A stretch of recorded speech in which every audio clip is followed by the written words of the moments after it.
I remember Mr. Marcos as candidate today, before. It never worked. All they did was go to the disco. And they were always high on drugs. And I know them. They're the very same people supporting him today. Another point is that when you make decisions, please, it's the good of the country, it's for the next generation.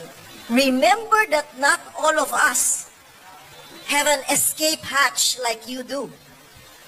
We do not have billions of dollars stashed away somewhere. We do not have houses in other parts of the world that can be a safe haven for all of us.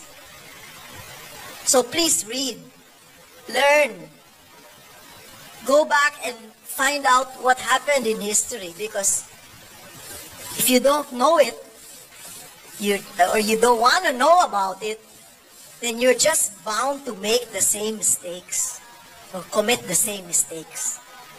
So remember, we 115 million Filipinos are stuck here. You have the freedom to fly anytime you want. You can have all the jets.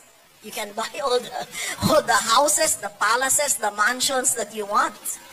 And all the spending money that you could not even finish in how many 100 lifetimes.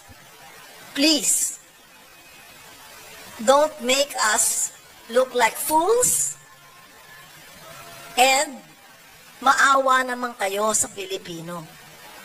Kayo walang problema eh. Marami kayong bahay sa ibang bansa. Pera.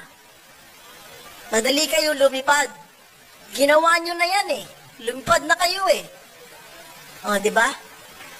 So, yun lang ang aking masasabi.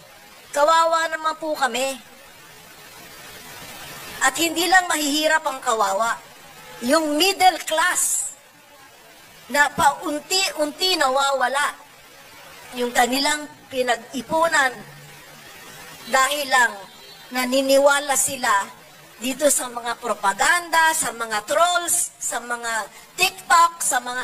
Hindi po yan ang kailangan namin eh. Kasi binabaliwala ninyo yung suliranin ng taong bayan. Binabaliwala nyo, hindi nyo pinapansin. Yung may reklamo, wala lang, baliwala lang lahat yan. Kasi sayawan lang, party lang, sige, biyahe lang tayo, okay. Okay lang sana kung maunlad yung bansa natin. Ngayon, meron pang Maharlika Fund. Di ba? Nakita natin sa Sweden, sa ibang bansa, na lusaw lahat yung pondo. Ang daming mga pera ng GSIS, SSS, o kung ano pa mang government institutions na ilalagay nyo dyan. hindi yan sarili nyong alkansya. Kaya mag-ingat po kayo. Dahil hindi lang tatahimik ang Pilipino. Alam natin yan. Naghihintay lang ng oras yan. At kung hindi nyo alam kung anong gagawin ninyo, mabuti ngayon pa lang magkaalaman na. Ako po'y nagpapasalamat na merong ganitong Kamuning Bakery Cafe forum. Dahil dito po, liliwanagan ang ibang mga issue at magsasalita rito po ay sa katotohanan lang at doon sa talagang sinasaloob at sinasapuso yung mga binabanggit na mga opinyon. Huwag nyo pong mamasamain sinasabi namin ang aming sinasabi. Dahil lahat ng gusto magsalita, wala pong ganitong klaseng oportunidad, wala pong ganitong klaseng forum. Sana po, ang kapayapaan ay mangibabaw dito sa ating bansa. Dahil wala na po tayong hinahawakan eh. Wala na tayong pinanghahawakan kung hindi lamang na yung bansa natin na maging maunlad at maging makatarungan at tigilan na po natin yung pagkikiling dun sa mga gumagawa ng gulo at dun sa magdadala sa atin sa gulo. No? Let's stop it. Stop these games. Wala tayong kikitain dyan.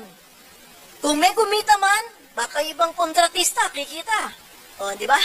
O, yung mga ibang stockholder, bibili ng stocks dun sa mga kumpanya na gumagawa ng mga tangke at gumagawa ng mga fighter jets, mga barko.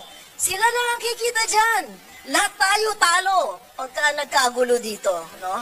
Kaya mahal natin yung ating bansa, pero hindi natin masasabi na yung mga desisyon ng liderato ay dahil mahal nila yung ating bansa. Yun po ang ating malaking problema.